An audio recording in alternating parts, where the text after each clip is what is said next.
Posible pong magpataw daw ang mataas na kapulungan ng Kongreso ng windfall tax sa mga oil company sa gitna po yan ng oil crisis. Kaugnay niyan, kumuha po tayo ng karagdagang detalye sa pag-ulat ni Bombo Angelo Aganan. Posibleng magpataw ng windfall tax o buwis sa labis na kita ang pamahalaan sa mga kumpanya ng langis na kumikita o ng malaki sa gitna ng patuloy na pagtaas ng presyong petrolyo. Ayon kay Senator Sherwin Gatchalian, dapat busisiin ang ginagamit na mekanismo ng replacement cost ng mga kumpanya ng langis na aniyay maaaring nagdudulot ng mas mataas na presyo kahit luma pa ang kanilang inventaryo. Iminungkahi ng senador na dapat ay gamitin ng first in first out na sistema kung saan mas murang naunang stock ang unang ibinibenta. Kasi ang ginagamit nilang mechanism yung tinatawag na replacement cost. Ako, I don't agree with that dahil nga unang-una lumang inventaryo yan. So dapat gamitin mo yung tinatawag natin first in, first out. Kung ano yung luma, yun ang labas mo.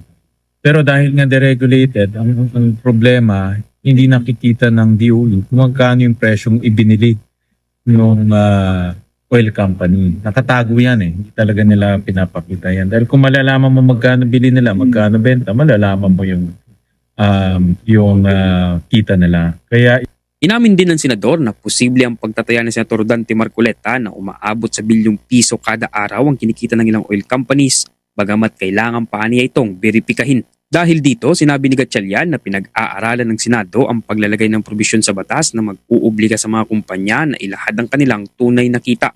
Kapag napatunayang sobrang kinikita, maaaring ipataw ang windfall tax bilang paraan upang maprotektahan ng publiko. Kaya isa sa mga pinag-iisipan namin, kung ayaw nyo pakita, mag-impose na lang kami ng tinatawag na windfall tax. Kung gagamitin mong presyo ay yung existing price, hindi yung old price, talagang malaking kikitain. Doon sa bagong batas na sususpend yung excise tax, mayroon kaming pinasok na provision doon na magsasubmit ang oil companies ng kanilang cost.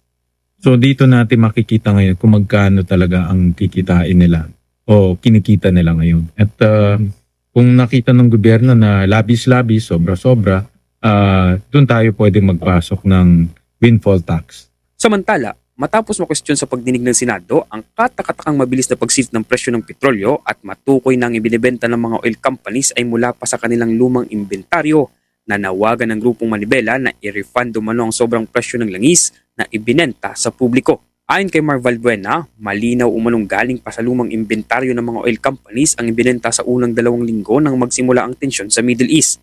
Indikasyon aniya ito ng hindi makatarungang pagtataas ng presyo ng produktong petrolyo. Opo, malinaw dun sa na inventaryo pa lang nila yung itinaas nila ayon dun sa pag-uusap po. Ibig sabihin, overprice yung 2 hanggang 3 linggo na ibinenta sa aming fuel. I-refund nila yung 100 to 120% na itinaas dito kung inventaryo pa yung ibinebenta.